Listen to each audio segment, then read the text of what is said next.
Doom, the game that changed boys into men in 1993, 2004, 2016, and now in 2025. With the upcoming Doom The Dark Ages, the series is as strong as ever, with a fanbase dedicated to killing demons and being badass.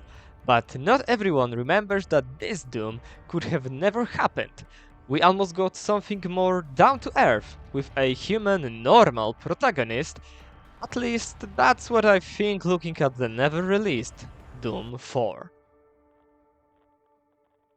Let's start from the beginning then. What the fuck, not that beginning! Ah yes, that's better.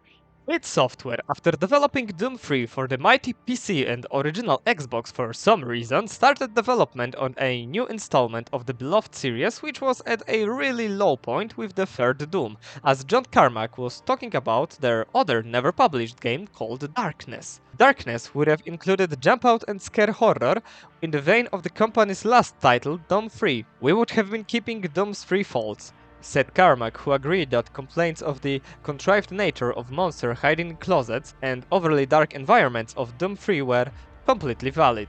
But this game will have to wait for its own episode, as it's a truly impressive work of art in of itself, if I will ever find anything about it. So, D3 wasn't performing as the studio wanted, then what they could do but only start fresh.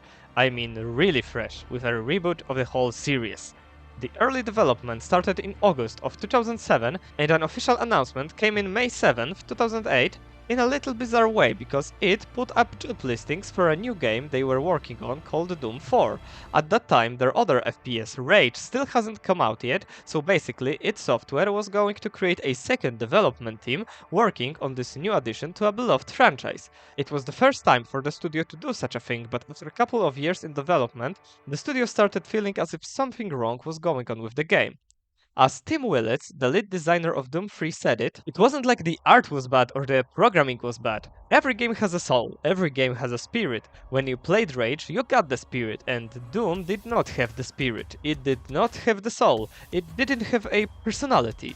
It had a bit of schizophrenia, a little bit of an identity crisis. It didn't have the passion and soul of what an id game is. Everyone knows the feeling of Doom, but it's very hard to articulate. As the time went on, Bethesda stepped in and just said something like, okay, start over, thanks.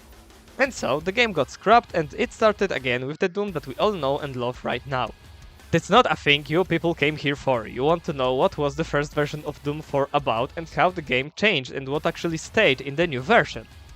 Let's start with the story, because that's the weirdest part of this whole game to me. The game lets us play as a normal human who just happened to be in the wrong place at, I guess, the right time when the whole invasion on Earth started. We join a resistance and try to get our planet back with a plethora of weapons at our disposal, like shotguns, pistols, big machine guns, and more. Of course, this whole arsenal of weaponry would mean nothing if we couldn't use it against a demonic scum that tries to take over the world. All of the enemies we can see from the leaked trailers are pretty much known to an average Doom fan. Imps, zombie soldiers, cacodemons... What happened to you? Well, I guess that's a good thing they thought about it and changed the design to something more resembling the cacodemons from the original games. At least they didn't try to do, again, Doom 3. The other demons that can be seen are not so known right now, like the Spider Mastermind and the Lure Demon, both which look to be pretty terrifying and work well with the horror style the game was trying to go for. It's also shown with the style of gameplay, as the level design was made in a way that player felt pretty clamped in a small environments with little to no space for evading the enemy attacks. All of it can be seen in a footage of the player trying to fight with an imp that puts a lot of damage on the player after just one attack.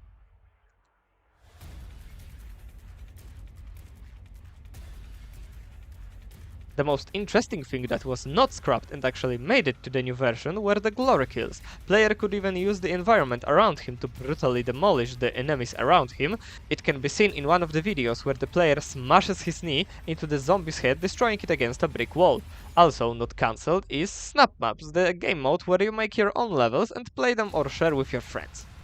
A lot of fun stuff was never used for the improved Doom 2016, like the never heard before music by Mick Gordon that can be heard throughout this video. The unreleased soundtrack even helps with learning more about the story of the game, as the known songs are called The Daughter, The Humans, The Demons, and The Resistance.